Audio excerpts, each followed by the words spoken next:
ఇది 10,000 వాహనాలు తెచ్చేటువంటి కాలుష్యాన్ని ఒక సిమెంట్ ప్లాంటే తీసుకొస్తుంది. ఒరిస్సా ప్రజానీకం కాదంటే మళ్ళీ తిరిగి ఇక్కడ జనవాసాల మధ్య పెట్టడం అనేది అత్యంత ప్రమాదకరం. ఈ సిలికాన్ అనేది లంగ్ క్యాన్సర్కి దారితీస్తుంది. ఇప్పటికే గంగవరం పోర్టు వలన ఈ ప్రాంతం అంతా ధూళిమయమైపోయిందని అనేక రిపోర్ట్లు వస్తున్నాయి. వరల్డ్ హెల్త్ ఆర్గనైజేషన్ లెక్క ప్రకారం 15 మైక్రోగ్రామ్స్ దాటుకున్నటువంటి PM 2.5 ఇప్పుడు 150-180 మైక్రోగ్రామ్స్ దాటింది.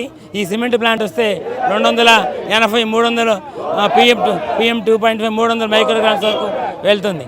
ఇది గాజువాక ప్రాంత ప్రజానికానికి గొడ్డలి వేటు లాంటిది. ఈ విధంగా చేస్తే ఇప్పటికే అనారోగ్యంతో కొనారెళ్ళిపోతున్న ప్రజానికం మరింత దారుణంగా అనారోగ్యానికి గురవుతారు. అంతేకాకుండా ప్రజల యొక్క జీతాలు లేకపోతే ఆదాయాలన్నీ కూడా ఈ ఆరోగ్యం కోసం ఖర్చు చేసుకోవాలి. భవిష్యత్ తరాల్లో క్యాన్సర్ మహమ్మారి తీవ్రంగా వచ్చి మొత్తం గాజువాక ప్రాంతాన్ని మొత్తాన్ని కూడా జబ్బులమయంగా రోగాల ప్రాంతంగా తయారు చేస్తుంది. ఒరిస్సా ప్రాంత ప్రజానికం వద్దంటే ఇక్కడ తెచ్చి పెడతారా? నిజంగా రాజకీయ నాయకులకు కానీ చిత్తశుద్ధి ఉంటే మేము వద్దన్నా కాదు. ఏది నువ్వు వద్దంటే ఈరోజు కౌన్సిల్లో తీర్మానం చేయొచ్చు.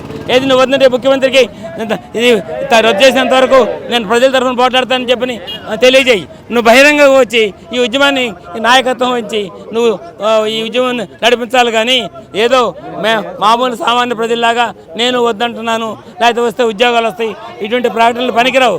రాజకీయ నాయకులు కానీ, కార్పొరేటర్లు కానీ, ప్రజాప్రతినిధులు కానీ, ప్రజానాయకులు కానీ ఎవరైనా ప్రజల యొక్క సమస్యను గుర్తించకుండా, ప్రజల కోసం పోరాటం చేయకుండా దొంగచాటుగా వ్యవహరిస్తే మాత్రం ప్రజానికం సహించరు.